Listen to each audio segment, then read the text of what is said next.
Guangyi started with the Frozen North Pole series, where abstract geometric figures are juxtaposed against cold and solemn landscapes, using Western composition. The cool tones strongly contrast the emotional warm tones of communist paintings, that Wang is more familiar with. That led to his post-classical series, where Western art historical canon are reworked in a similar cold abstract fashion.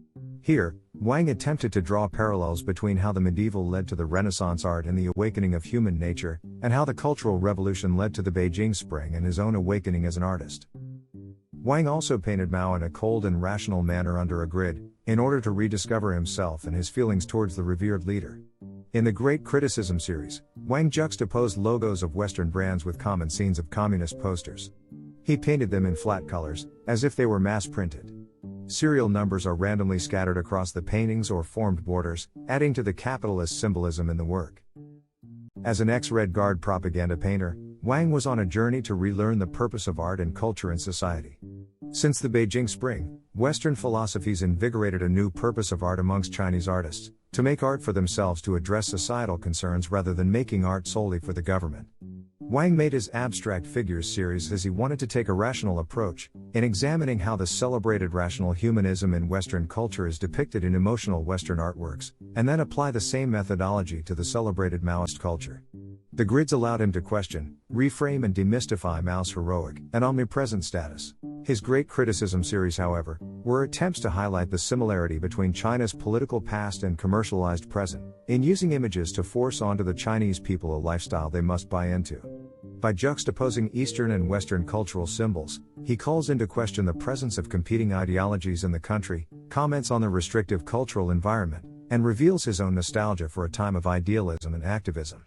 Capitalism is an economic system, where trade and industry is owned and controlled by private individuals to make profit. You are free to develop, grow and sustain whatever type of business you desire. You have individual freedom to earn wealth and to have a say in your government. Communism is a social system, where trade and industry is owned and controlled by the state so that wealth can be equally shared to each individual based on their abilities and needs. You will be told by the state what kind of business to develop, grow and sustain so that the state's wealth will grow, thereby the wealth you get from the state will grow too. You do not have individual freedom to earn wealth and you don't have a say in your government, but you get equal treatment, equal pay and benefits from the state. Wang calls into question the ambiguous political approaches taken by the state since the Beijing Spring. They embraced capitalist principles to successfully boost the economy, while preserving communist ideals to oppress individual freedom, bewildering many.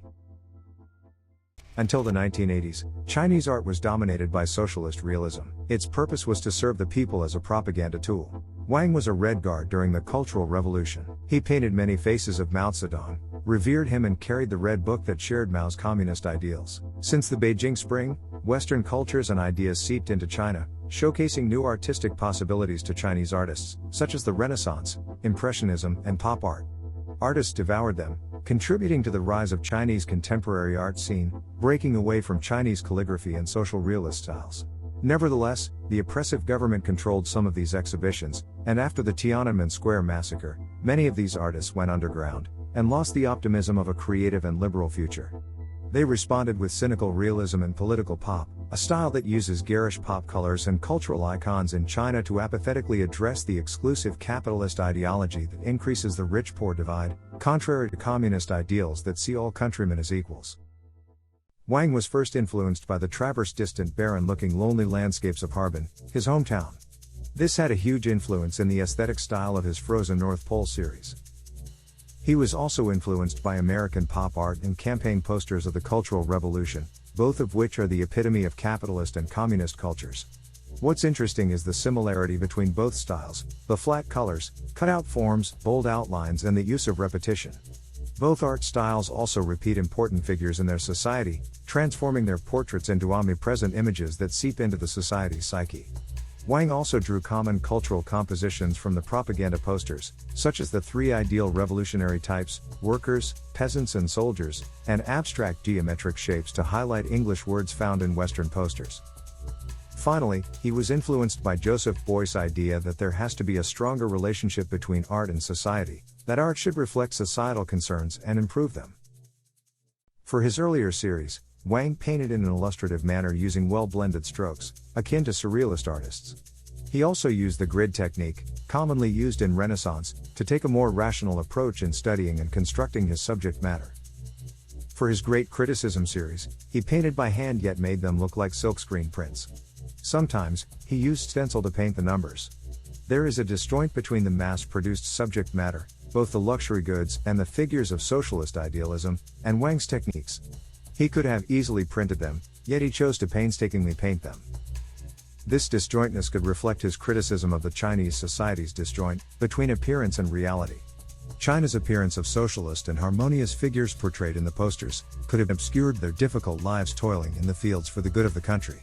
China's appearance of enjoying economic success led by capitalist strategies also obscure the unhappiness felt by citizens due to their communist policies.